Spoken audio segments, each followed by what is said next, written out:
हाथ फिर खाली। नमस्कार, आप देख रहे हैं दिव्य हिमाचल टीवी और मैं हूं आपके साथ पल्लवी शर्मा। मैं आपके सामने फिर हाजिर हूं हिमाचल आज का मुद्दा लेकर। गुरुवार को हुई हिमाचल प्रदेश मंत्रिमंडल की बैठक में हजारों कर्मचारियों को यह उम्मीद थी कि उनकी मांगें पूरी कर दी जाएंगी, क्योंकि ये मांगें काफी लंबे अरसे से लंबित है।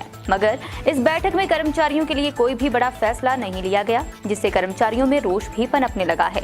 कर्मचारियों की मुख्य मांगों में कॉलेज टीचर्स को यूजीसी पे स्केल दिया जाना था, वहीं राइडर का मसला हल होना था। इसी तरह आउटसोर्स पॉलिसी पर भी निर्णय लिया जाना था, मगर इस मंत्रिमंडल की बैठक में इन तीनों ही मांगों को एजेंडा में नहीं रखा गया। लिहाजा अब कर्मचारियों को अगले मंत्रिमंडल की बैठक तक इंतजार करना पड़ेगा। मुलाजिमों के हक में क्या फैसले हुए? जी अनिल जी, आज मंत्रिमंडल की बैठक में सबसे बड़ा फैसला तो ट्रांसफर्स को लेके हुआ है। आज मंत्रिमंडल की बैठक में ये फैसला लिया गया है कि आने वाले 10 दिन के लिए ट्रांसफर्स से बैन जो है, उस पर जो पाबंदी लगी थी उसको हटा लिया गया है। तो सबसे बड़ी कर्मचारियों के लिए एक राहत भरी खबर है, खुशखबरी भी आप इसको कह सकते हैं। हाँ, देखिए, इसमें ओंकार जी मैं दर्शकों को बताऊं, खासकर अपने कर्मचारी दर्शकों को, कि ट्रांसफर पे बैन का मतलब था कि कोई भी ट्रांसफर सिर्फ और सिर्फ मुख्यमंत्री साहब के हस्ताक्षर के बाद ही वैलिड हो रही थी। तो लंबा प्रोसेस था, बहुत जांच पड़ताल होनी थी, वैलिडिटी देखी जानी थी। अब किसी भी ट्रांसफर के लिए आप ये कहिए कि मुख्यमंत्री कार्यालय की जो परमिशन है वो ज़रूरी नहीं रहेगी। अब मंत्री अपने लेवल पर ट्रांसफ़र कर सकेंगे। ओंकार जी, क्या लगता है, बहुत भीड़ लगने वाली है सचिवालय में, है ना जी? हाँ बिल्कुल, 10 दिन। हाँ जी जी बिल्कुल। अच्छा, ट्रांसफ़र के लिए अगर हम ये जो रोक हटी है सिर्फ 10 दिन के लिए, ओंकार जी, इसको छोड़ दें तो क्या कोई और फैसला भी हुआ है आपके अनुसार, जो आपने देखा, आप पड़ताल कर रहे थे आप मंत्रिमंडल के फैसलों की? जी बिल्कुल अनिल जी, आज जो है इसके अलावा एक बड़ा फैसला है, और सबसे बड़ा फैसला मैं इसको कहूंगा कि डॉक्टरों की भर्ती को जी, वो लेकिन वो देखिए, वो तो हम बेरोजगारों पे बात करेंगे उस अगले सेगमेंट में। लेकिन मैं जो वर्तमान में कर्मचारी हैं, मैं उनके नजरिए से आपसे पूछ रहा हूँ। जी, तो वर्तमान में जो कर्मचारी हैं, एक तो हमने बता दिया कि ट्रांसफर्स का एक फैसला हुआ है। इसके अलावा कई सारी वैकेंसीज निकलने वाली हैं। हाँ, इसके अलावा और भी कई फैसले हैं, जैसे जैसे चर्चा बढ़ती रहेगी हम। हाँ, लेकिन जहाँ तक कर्मचारियों की बात होगी, तो कर्मचारियों के लिए जो हमने अभी तक जांचा है, तो इसके अतिरिक्त कोई बड़ा ऐसे नहीं माना जा सकता है कि वो बड़ी कोई राहत मिल गई जिस तरह से उम्मीदें लगाई हुई थी। अच्छा ओंकार जी, इसमें एक बड़ी चीज़ थी जिसपे लग रहा था कि ये तो होना ही होना है। जी जी जी। कॉलेज और यूनिवर्सिटी के प्रोफेसर्स, असिस्टेंट प्रोफेसर्स को ये माना जा रहा था कि जो यूजीसी स्केल है वो तो दिया ही दिया है, समझ लीजिए। और साथ ही साथ कुछ ऐसा लग रहा था कि जिला परिषद कैडर के जो कर्मचारी नाराज हुए थे, पीछे अनशन हड़ताल पे भी बैठे ओंकार जी, वो बाद में उनको बना लिया गया। तो ये दो फैसले ऐसे लग रहे थे कि इन पे कुछ न कुछ होगा। क्यों नहीं हो पाया, क्या लगता है आपको?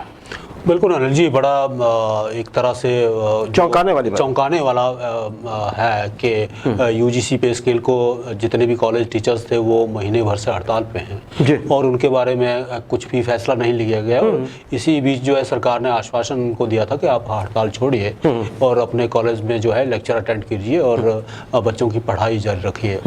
तो हमने पहले भी डिस्कशन किया था कि 2.5 लाख 2 लाख के करीब बच्चे जो हैं इस हड़ताल से जो है प्रभावित हुए हैं, क्योंकि उनके रिजल्ट उनके पेपर चेकिंग रुक गई थी, सारा कुछ। दूसरा मामला आपने बताया कि जिला परिषद कैडर को लेकर, जिला परिषद कैडर को लेकर अनिल जी आपको पता है कि इसके संबंधित जो पंचायती राज मंत्री है वीरेंद्र कंवर, उन्होंने इनकी हड़ताल को समाप्त करने के लिए ये आश्वासन दिया था कि आप काम पर लौटें।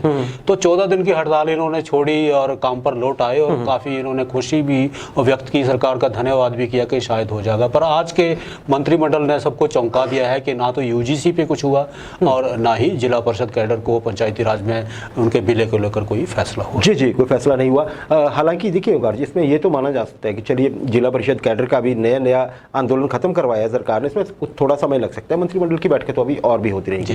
लेकिन यूजीसी को लेके स्वयं मुख्यमंत्री साहब ने मंडी में कहा था दूसरी बार कि अनशन छोड़िए, हम आपका काम कर रहे हैं। तो वो नहीं होना थोड़ा सा चौंका रहा है, क्योंकि सभी यही एक तरह से व्यक्त कर रहे थे, एक तरह से उम्मीद कि इनका हो जाएगा, लेकिन हो नहीं पाया। ये बड़ी हैरानी की बात है। अच्छा, इसके अतिरिक्त एक और चीज़ थी। जी, राइडर पे, हायर ग्रेड पे ये लग रहा था कि क्योंकि उसमें एक संशोधन होना है, जो बायलॉज है उसमें संशोधन होना है, क्योंकि 2012 और 2022 का कुछ उसमें जो ओंकार जी उसमें ये किया था कि आप सिर्फ वही नहीं है जो रेगुलर कर्मचारी, बल्कि नियुक्त को भी देना था। तो उसमें संशोधन होना था और वो संशोधन मंत्रिमंडल की बैठक से ही शायद पास होना था, उस पर भी कुछ नहीं हो पाया। इसके बारे में क्या कहेंगे आप?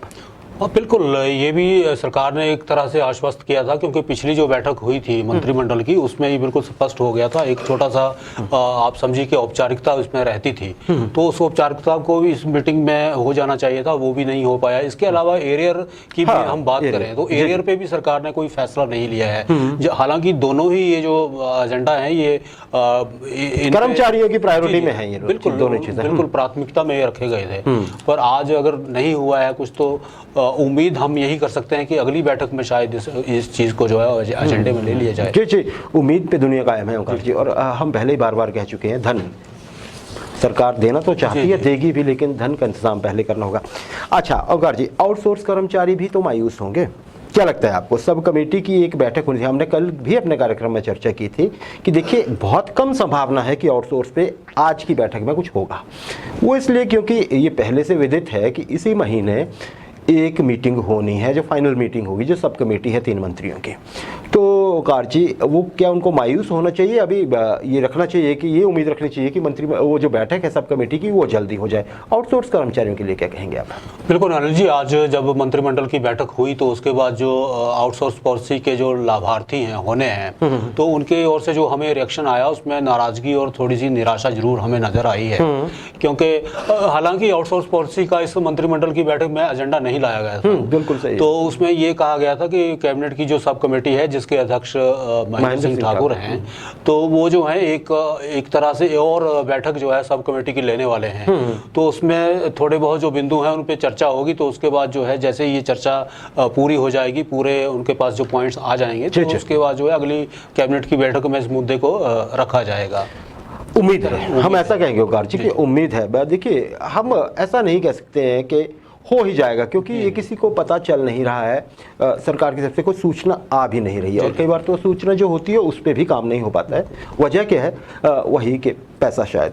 अच्छा ओंकार जी, एक और चीज़, जब इतने मसले जो कि करने ही है, जो आवश्यक है होना और जो देर सवेर होने ही है, जब उन पे आज निर्णय नहीं हुआ, तो हमें ओपीएस और आप ये कहिए डेट ऑफ ज्वाइनिंग से जो सीनियरिटी मांग रहे हैं लोग, उनके लिए कोई उम्मीद रखनी चाहिए, या उनके लिए अभी हमें विचार व्यक्त भी करना चाहिए कि नहीं करना चाहिए? क्या कहेंगे? ओपीएस के मामले में तो अनिल जी आपको जैसे पता ही है कि राजस्थान सरकार ने कहा था कि हम जी अपने कर्मचारियों को ओपीएस दे रहे हैं। ओपीएस राजस्थान सरकार का फिर मामला, राजस्थान सरकार ने केंद्र से मदद मांगी कि हमें जो हमारे कर्मचारियों का हिस्सा है उसे लौटाया जाए। फिर केंद्र ने एक चिट्ठी निकाली, उस चिट्ठी में जिक्र था कि पूरी तकनीकी उसमें सुझाव दिए गए थे या उसका रिप्लाई आया था। तो उस रिप्लाई के बाद हिमाचल सरकार ने भी उसमें रिएक्ट किया था। तो ये वैसे एक तरह से देखा जाए अनिल जी, तो सरकारों के लिए कुछ भी असंभव नहीं रहता है। एक बिल पावर की भी बात होती है, दूसरा आपने डेट ऑफ अपॉइंटमेंट की बात की, वहां से उनको रेगुलर करना है या सीनियरिटी की बात है, हाँ जी, हाँ जी। तो उस पे भी जो है ये अभी हम क्या कह सकते हैं, हाँ, ये पेचीदा मसले हैं। जी, पेचीदा मसले होगा जिसपे हम अक्सर चर्चा करते रहते हैं। इन दोनों मसलों पे पेचीदा है। ओपीएस का तो देखिए सेंटर से फंसा हुआ है, जी बिल्कुल, सब जानते हैं। और दूसरी जो बात है डेट ऑफ ज्वाइनिंग से जो सीनियरिटी का लाभ देना है, इसमें शायद वही चीज़ आ जाती है कि एक तो इसमें लीगल इम्प्लीकेशंस हैं, शायद सरकार को लगता है कि कोर्ट में केसेस चले जाएंगे, और दूसरा फाइनेंशियल तो है ही, बहुत सारा भुगतान करना पड़ेगा। लेकिन फिर भी ये कर्मचारी कहते हैं कि आप इन दोनों चीज़ों को छोड़िए, फाइनेंशियल छोड़ दीजिए, आप हमें कम से कम सर्विस का लाभ दे दीजिए, है ना। तो शायद उस दिशा में आगे बढ़ा जाए तो थोड़ा कुछ हो सकता है, बर्फ़ पिघल सकती है, जो पिघलनी भी चाहिए ओंकार जी।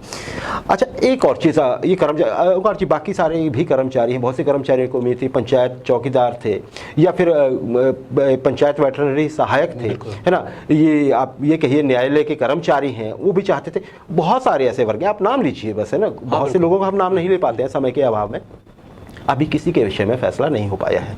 लेकिन हाँ, ऐसा एक्सपर्ट जरूर बता रहे हैं, जो अनकन्फर्म्ड रिपोर्ट्स होती हैं, हम ये कह सकते हैं, क्योंकि अगर कंफर्म होगी तो आप हमें पूछेंगे कि अब क्यों नहीं हुआ, अनकन्फर्म्ड। लेकिन ऐसा बताया जा रहा है कि सरकार ये करना चाहती है, उस थैली का इंतजार है जिस थैली के बाद सब काम आसान हो जाएंगे।